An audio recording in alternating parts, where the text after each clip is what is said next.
Hello students, previous video में हमने start किया है बेसिक स्टैटिस्टिक जो यूनिट है, यूनिट नंबर 3। उसके अंदर हमने स्टार्ट किया था एक टॉपिक जो है moments, skewness, kurtosis and mathematical expectation. अब यहाँ पे हमने लास्ट वीडियो में देखा था मोमेंट्स के बारे में, ओके, कि मोमेंट्स यूज़ करके क्या क्या हम फाइंड कर सकते हैं और मोमेंट्स का इम्पोर्टेंस क्या है। तो अब बेसिकली हमने देखा था मोमेंट्स 3 टाइप्स के हैं। कौन कौन से टाइप के हैं? हम मोमेंट्स अबाउट मीन उसको बोलते हैं सेंट्रल मोमेंट। सो यहाँ पे हम एक्स बार जो है मीन वो फाइंड करके उसके अबाउट में हम मोमेंट फाइंड करेंगे। इसको डिनोटेट करते हैं म्यू आर से। सो ये हमने देखा था। सो म्यू 0, म्यू 1, म्यू 2 के बारे में हमने देखा था। सो यहाँ पे जो है म्यू 0 1 आता है। कैसे आता है वो ऑलरेडी मैंने बताया है। म्यू 1 0 होता है। म्यू 2 जो है वो क्या होता है, ये वेरिएंस। और यहाँ पे लिखा है देखो कि mu 3 and mu 4 are used to measure skewness and kurtosis. Okay, so ये म्यू 3 एंड म्यू 4 के बारे में आज आप पढ़ेंगे। ये जो दो न्यू टर्म जो आई है, स्क्यूनेस जो है एंड जो ये कुर्टोसिस जो है, वो एक्चुअली क्या है, वो क्या डिफाइन करता है, वो आज हम देखेंगे। Okay, so moment about mean देखा था last time, then moment about origin and moment about arbitrary constant. So moment about origin है, उसको डिनोटेट करना था हम कैसे करते हैं, mu r. Okay, and moment about arbitrary constant को करना है तो म्यू आर डैश, ऐसे हम डिनोटेट करते हैं। और एक सिंपल एग्जांपल भी देखा था। सिंपल मतलब इस टाइप का, अब बताऊँ आपको, ये जो अनग्रुप टाइप का जो डेटा दिया है, ओके, सिंपल ऑब्जर्वेशन दिया है, तो उसके फर्स्ट 4 मोमेंट्स जो है अबाउट मीन कैसे फाइंड आउट करते हैं वो हमने देखा था, राइट। सो आज हम 2 न्यू टर्म के बारे में पढ़ेंगे, वो है स्क्यूनेस। पहले हम देखते हैं स्क्यूनेस। ओके, अब देखो ये जो स्क्यूनेस है वो क्या है एक्चुअली, क्या डिफाइन करता है। तो यहाँ पे लिखा होगा, लेकिन मैं आपको शॉर्ट में बताऊँ। मान लो कि एक प्रोबेबिलिटी डिस्ट्रीब्यूशन ले रहा हूँ इस टाइप का,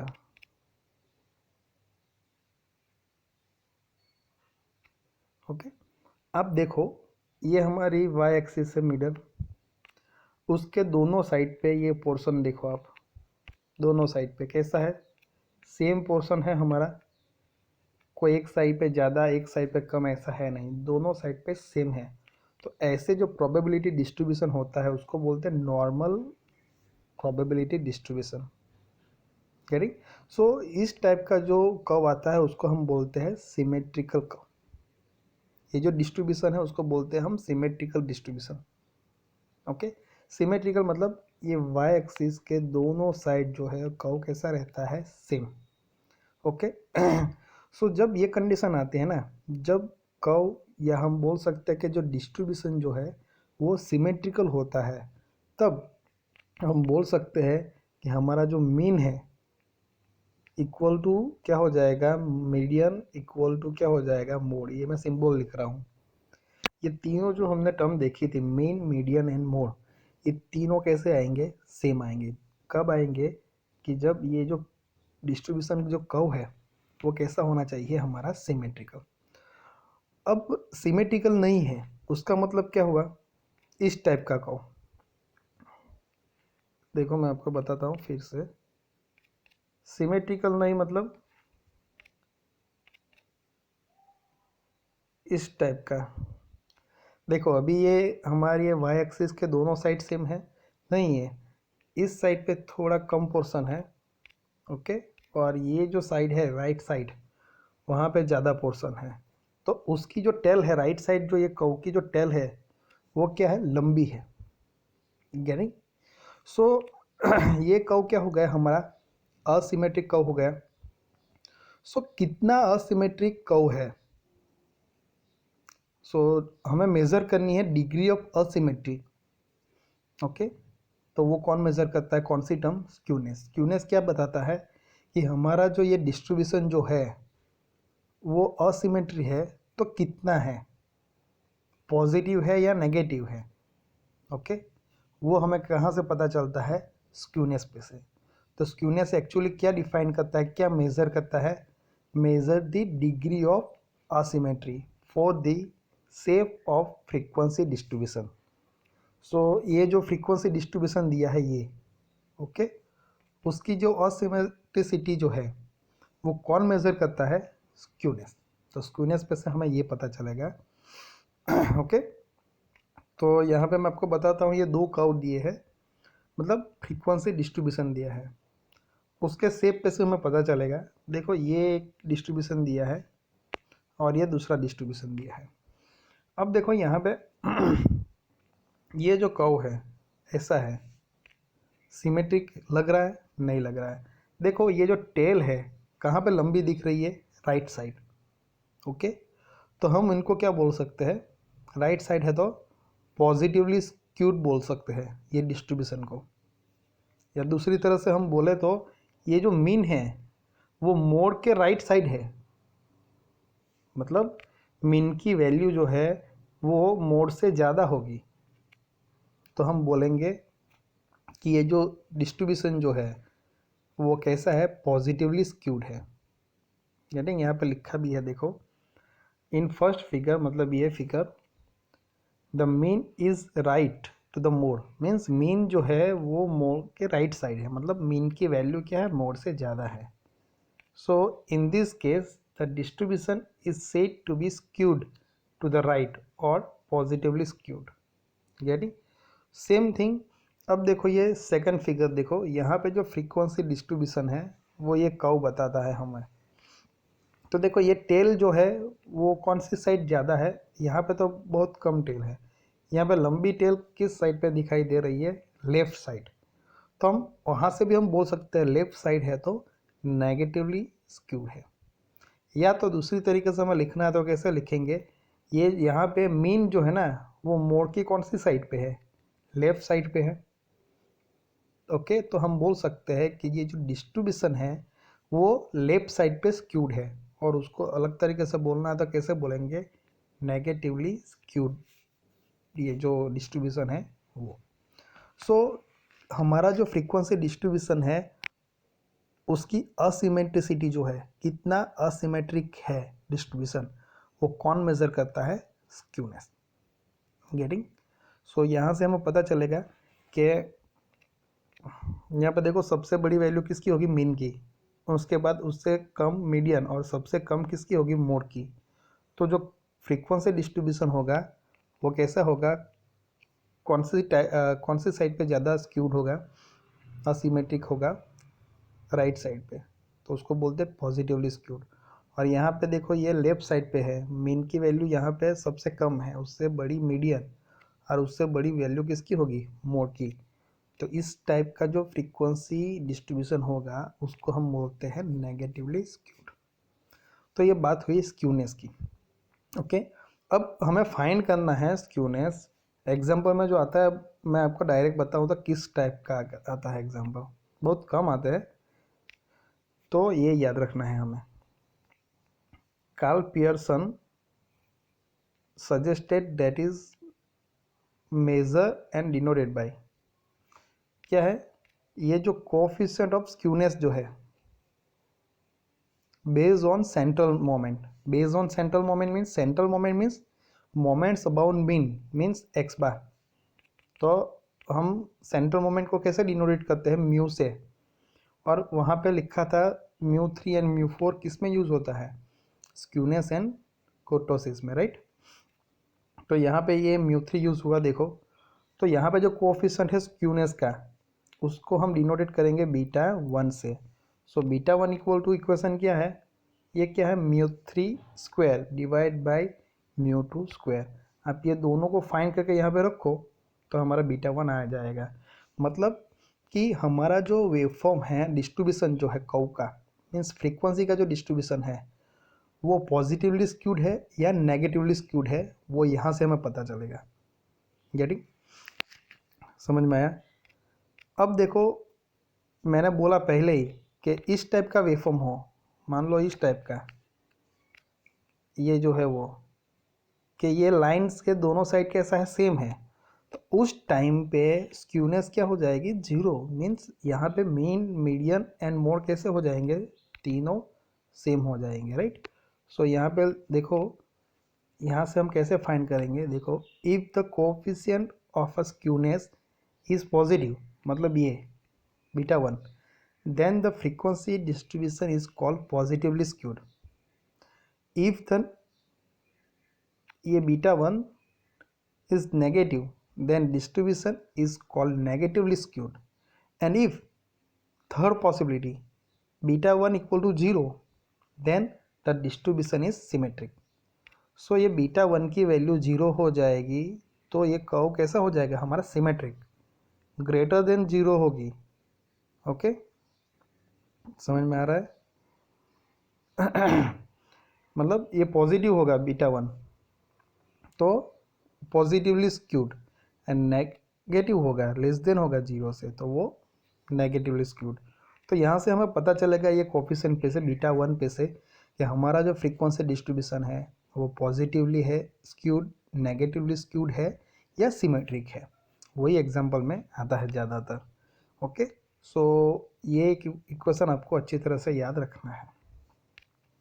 अब देखो यहाँ पे और दिया हुआ है, Karl Pearson coefficient of skewness equal to क्या लिखा है, mean minus mode divide by standard deviation.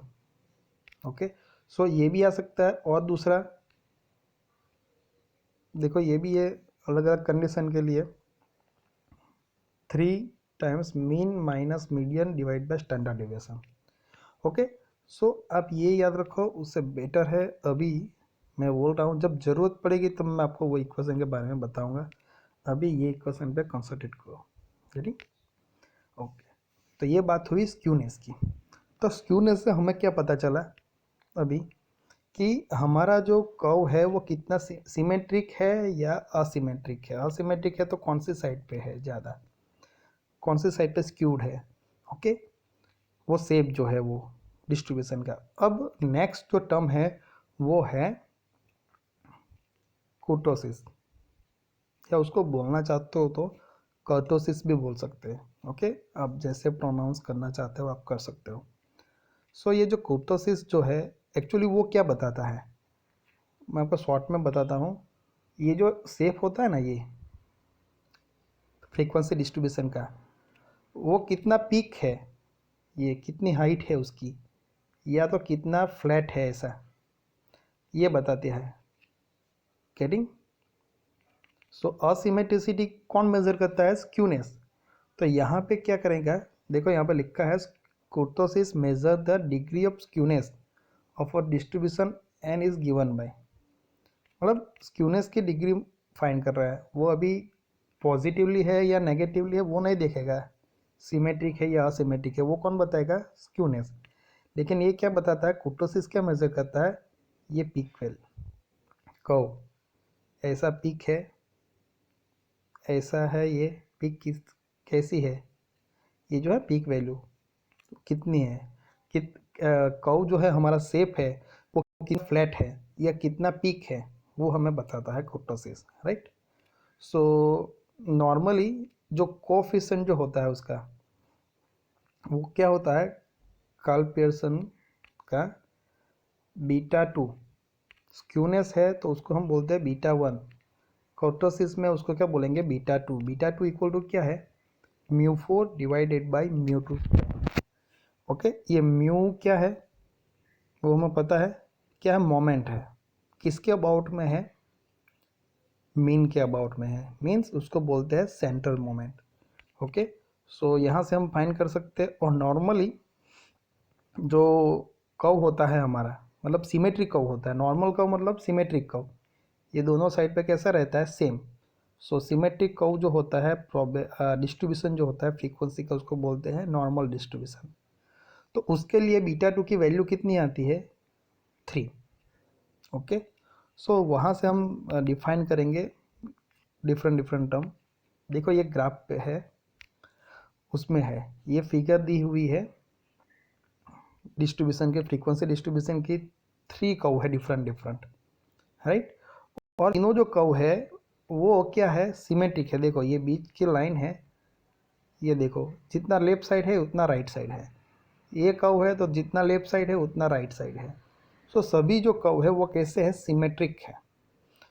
तो यहाँ पे मीन, मीडियन एंड मोड तीनों की वैल्यू कैसे हो जाएगी? सेम हो जाएगी। ओके, अब देखो तीनों कर्व की जो हाइट है वो डिफरेंट है, उसकी जो फ्लैटनेस है वो डिफरेंट है। वही तो कोर्टोसिस जो है ना वो डिफाइन करता है, वही तो कोर्टोसिस बताता है हमें। सो देखो जब नॉर्मल होता है तब मैंने बोला कि यहाँ पे लिखा भी है, देखो कि ये जो बीटा 2 है उसकी वैल्यू नॉर्मली कितनी रहती है? 3 रहती है, राइट, नॉर्मल कर्व के लिए। तो उसको क्या बोलते हैं? मेसोक्यूटिक।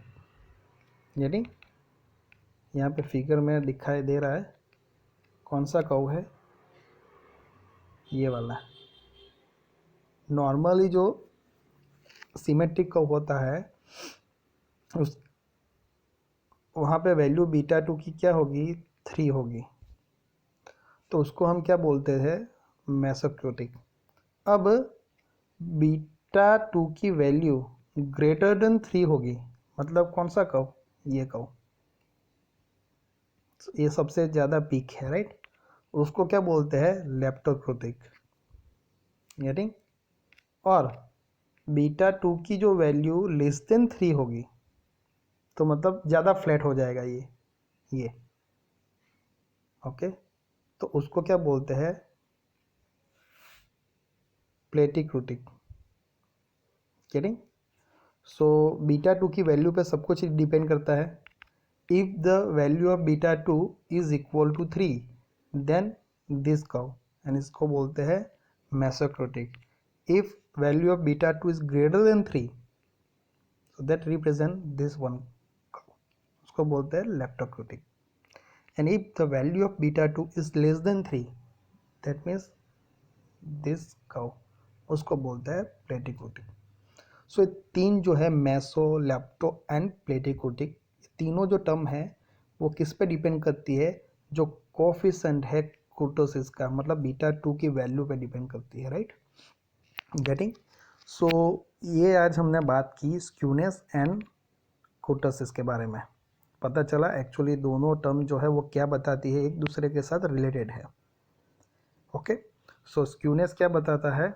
हमारा जो फ्रीक्वेंसी डिस्ट्रीब्यूशन है उसकी सिमेट्रिसिटी बताती है। ओके, मीन्स असिमेट्रिक है तो पॉजिटिवली स्क्यूड है या नेगेटिवली स्क्यूड है, कौन सी साइड में ज़्यादा असिमेट्रिक है कर्व हमारा, राइट। और कोर्टोसिस क्या बताता है कि ये जो फ्लैटनेस बताती है, शेप जो होता है कितना फ्लैट होगा या कितना पीक होगा वो बताता है, राइट। सो ये बात हमें अच्छी तरह से याद रखनी है। ये दोनों टॉपिक मैंने बताया, उसमें आपको ये कोर्टोसिस में कोफिशिएंट और ये स्क्यूनेस के लिए, सो ये दो चीज़ आपको अच्छी तरह से याद रखनी है। सो कहीं पे भी एग्जांपल, अभी तक लास्ट पेपर जो है उसमें एक भी एग्जांपल ये टॉपिक के बेस पे नहीं है, लेकिन एग्जांपल आ सकता है। सो कौन सी टाइप का एग्जांपल आएगा वो मैं आपको नेक्स्ट लेक्चर में बताऊंगा। ओके, बहुत ईजी आएंगे, सिर्फ आपको ये जो फार्मूला है वो आपको याद रखनी है। ओके, सो यही टॉपिक में आके हम देखेंगे एग्जांपल नेक्स्ट वीडियो में।